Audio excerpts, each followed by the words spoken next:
तो अमेठी और रायबरेली सीट पर कांग्रेस किसे उतारेगी? कल तक इसे लेकर थोड़ा सस्पेंस बना हुआ था। ये सीट गांधी परिवार के लिए प्रतिष्ठा का सवाल रही है, लेकिन अब इस सीट पर सारे समीकरण बदल चुके हैं। एक तरह से गांधी परिवार ने अमेठी सीट छोड़ दी है, लेकिन रायबरेली सीट पर परिवार ने फिर से दांव लगाया है। आजादी के बाद से हुए चुनाव से अब तक दोनों सीटें कांग्रेस का वर्चस्व रही हैं। हालांकि अमेठी में पिछले चुनाव में राहुल गांधी को हार का सामना करना पड़ा था।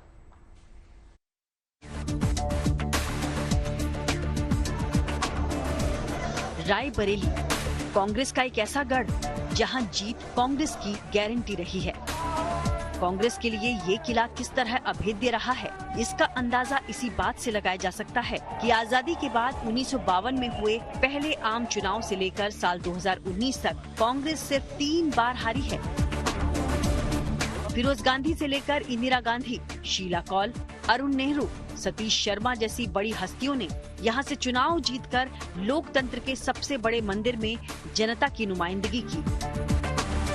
आंकड़े गवाह हैं कि बीते 5 चुनाव में सोनिया गांधी ने 50% से ज्यादा मतों से चुनाव जीता।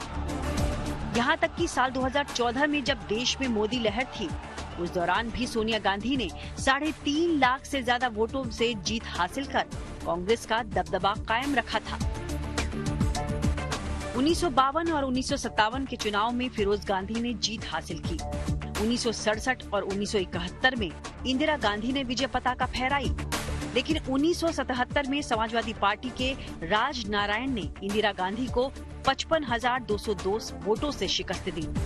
हालांकि 3 साल बाद ही साल 1980 के आम चुनाव में इंदिरा गांधी ने करीब 1.25 लाख मतों से बड़ी जीत दर्ज कर ली।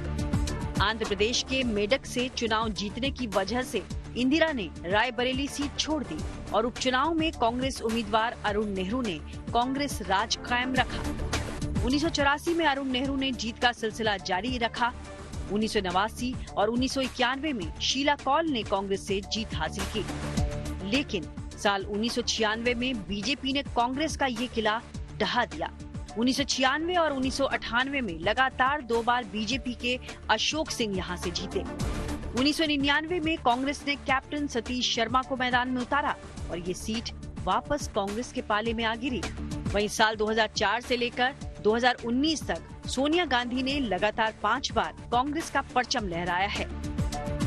रायबरेली सीट से कांग्रेस के खिलाफ इस बार बीजेपी ने योगी सरकार में मंत्री दिनेश प्रताप सिंह को उम्मीदवार बनाया है। रायबरेली की तरह ही अमेठी पर भी कांग्रेस का दबदबा रहा है। अब तक हुए 17 लोकसभा चुनाव और 2 उपचुनाव में कांग्रेस ने 16 बार जीत का परचम लहराया। सिर्फ 3 बार ही कांग्रेस को हार झेलनी पड़ी। 1952 में हुए पहले आम चुनाव में अमेठी से कांग्रेस के बालकृष्ण विश्वनाथ केशकर सांसद बने थे। अमेठी तब सुल्तानपुर दक्षिण लोकसभा सीट का हिस्सा माना जाता था। 1957 में केशकर ने एक बार फिर कांग्रेस को जीत दिलाई। अमेठी तब मुसाफिर खाना लोकसभा सीट का हिस्सा बना। साल 1962 लोकसभा चुनाव में राजा रणंजय सिंह ने मुसाफिर खाना सीट जीती। 1967 के आम चुनाव में अमेठी लोकसभा सीट अस्तित्व में आई और कांग्रेस के विद्याधर वाजपेयी सांसद बने। 1971 में विद्याधर वाजपेयी दोबारा अमेठी से सांसद बने।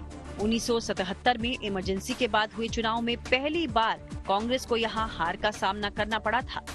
रणंजय सिंह के बेटे संजय सिंह चुनाव हार गए। भारतीय लोकदल के रविंद्र प्रताप सिंह सांसद चुने गए, लेकिन 1980 में कांग्रेस ने वापसी की और पूर्व प्रधानमंत्री इंदिरा गांधी के बेटे संजय गांधी ने जीत हासिल की।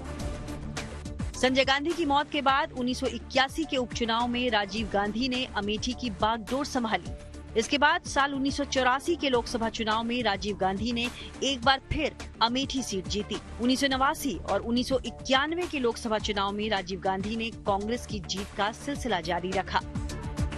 साल 1991 में राजीव गांधी की हत्या के बाद अमेठी में हुए उपचुनाव में कांग्रेस के सतीश शर्मा सांसद बने। वहीं 1996 में सतीश शर्मा ने दूसरी बार जीत हासिल की। 1998 में कांग्रेस को दूसरी बार हार का सामना करना पड़ा। बीजेपी प्रत्याशी संजय सिंह ने सतीश शर्मा को हराया। 1999 में सोनिया गांधी ने अमेठी सीट पर कब्जा किया। साल 2004 और 2009 में राहुल गांधी ने कांग्रेस की जीत का सिलसिला जारी रखा।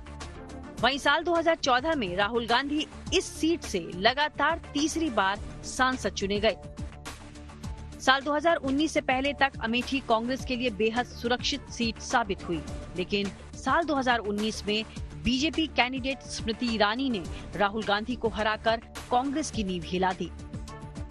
Bureau report, good news today.